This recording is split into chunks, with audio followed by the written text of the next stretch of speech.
இயேசு கிறிஸ்துவின் இணையற்ற நாமத்தில் என் உள்ளங்கைகளில் உன்னை வரைந்திருக்கிறேன் என்கிற ஆண்டவர் கொடுத்த வாக்கு தத்தத்தோடு கூட சேர்ந்து கிறிஸ்துவில் விசுவாச ஊழியங்களின் சார்பில் உங்கள் அனைவருக்கும் என்னுடைய அன்பான வாழ்த்துதல்களை தெரிவித்துக் கொள்கிறேன். இன்றைய நாளுக்கான கோல்டன் ஆப்பிள் உபாகமம் 31 அதிகாரம் 8 நான் உன்னை விட்டு விலகுவதும் இல்லை, உன்னை கைவிடுவதும் இல்லை. இன்றைய செய்தியின் தலைப்பு, ஆண்டவர் நம்மை விட்டு விலகுவதும் இல்லை, கைவிடுவதும் இல்லை. இந்த உலகத்தில் நாம் மிகவும் நேசித்த மனிதர்கள் நம்மை விட்டு விலகி விடுகிறார்கள். நாம் நம்பியிருந்த பணம் நம்மை கைவிட்டு விடுகிறது. மிகவும் நம்பிக்கை கொடுத்து கொண்டிருந்த ஆரோக்கியம் நம் சரீரத்தை விட்டு விலகி நம்மை பலவீனமாக்கி விடுகிறது. மலை போல் நம்பியிருந்த வியாபாரங்களும் பதவிகளும் கூட நம்மை கைவிட்டு விடுகின்றன. சில சமயங்களில் நிர்பந்தமான நிலைமைக்கு நாம் தள்ளப்படுகிறோம். அதனால் சோர்ந்து போய் விடுகிறோம்.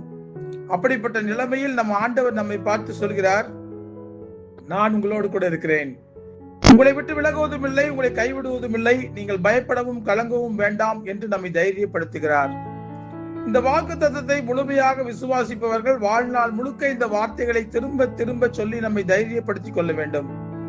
இந்த உலகத்தில் யார் நம்மை விட்டு விலகினாலும், யார் நம்மை கைவிட்டாலும், ஆண்டவர் நம்மை ஒருபோதும் கைவிடுவதில்லை, நம்மை விட்டு விலகுவதும் இல்லை. அதற்கு முக்கிய காரணம், அவர் நம் மீது காட்டுகிற அன்பு தூய்மையானது, மாயமற்றது, சூழ்நிலைக்கு தகுந்தவாறு மாறாதது. நம்மோடு கூட ஒருவர் எந்த சூழ்நிலையிலும் இருக்கிறார் என்றால் அதற்கு காரணம் வேறு ஒன்றுமில்லை, அன்புதான். உண்மையான அன்பு இருக்கிறவர்கள் எந்த காரணத்தையும் சாக்கு போக்காக சொல்லிவிட்டு நம்மை விட்டு விலக மாட்டார்கள். போலியான அன்பு உள்ளவர்கள் தான் சுயநலமான எண்ணத்தோடு கூட தங்களுடைய காரியங்கள் ஆகாத போது நம்மை விட்டு விலகி விடுவார்கள். அப்படிப்பட்டவர்களுக்கு நாம் மிகவும் எச்சரிக்கையாக இருக்க வேண்டும். ஏனென்றால் ஒரு கடினமான சூழ்நிலையில் அவர்கள் நம்மை கைவிட்டு விடுவார்கள். மனிதனை நம்புவதை பார்க்கிலும் கர்த்தர் பேரில் பற்றுதலாக இருப்பதே நலம் என்று சங்கீதக்காரர் சொல்லுவது அதனால்தான். யோசேப்பை சொந்த சகோதரர்களே வெறுத்துவிட்டு விலகினார்கள். தாவீதுக்கு அவர் குடும்பமே மிகப்பெரிய எதிரியாக இருந்தார்கள். தானியேலுக்கு கூட இருந்தவர்களே குழி பறித்தார்கள். இதற்கெல்லாம் என்ன காரணம்? பொறாமைதான். பொறாமை படுகிறவர்கள் எப்பொழுதுமே அவர்களுக்கு நம்முடைய வளர்ச்சி பிடிக்காது. எல்லாமே நமக்கு எதிரடையாக இருந்தாலும் ஆண்டவர் நம் கூட இருக்கிறார். அதனால் தான் நாம் பாதுகாக்கப்பட்டு கொண்டிருக்கிறோம். பர்வதங்கள் எருசலேமை சுற்றிலும் இருக்குமா போல கர்த்தர் இது முதல் என்றென்றைக்கும் தம்முடைய ஜனத்தை சுற்றிலும் இருக்கிறார் என்கிற வேத வசனத்தின்படி அவர் நம் கூடவே இருக்கிறார்.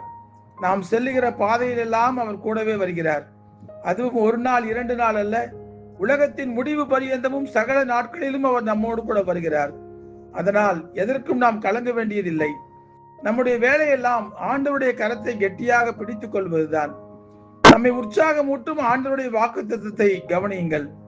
நீ தண்ணீர்களை கடக்கும் போது நான் உன்னோடு இருப்பேன், நீ ஆறுகளை கடக்கும் போது அவைகள் உண்மையில் புரளுவதில்லை, நீ அக்கினியில் நடக்கும் போது வேகாது இருப்பாய், அக்கினி ஜுவாலை உன் பேரில் பற்றாது. இவ்வளவு உறுதியான பாதுகாப்பு தரும் ஆண்டவர் நம் கூட இருக்கும் போது நமக்கு விசேஷித்த பாதுகாப்பு கிடைக்கிறது அல்லவா? பல சமயங்களில் நமக்கு வருகிற பிரச்சனைகள் இந்த உலகத்தில் அக்கினி மீது நடப்பது போல்தான் உள்ளது. ஆனால் ஆண்டவர் கூட இருப்பதால் நமக்கு ஒரு சேதமும் ஏற்படுவதில்லை. பழைய ஏற்பாட்டு புதிய ஏற்பாட்டு பரிசுத்தவான்களோடு கூட இருந்தவர், அக்கினி ஜுவாலையில் அவர்களோடு கூட உலாவினவர், அவர்களை சிங்கத்தின் வாய்க்கு தப்புவித்தவர் இன்றைக்கு நம்மோடு கூட இருக்கிறார்.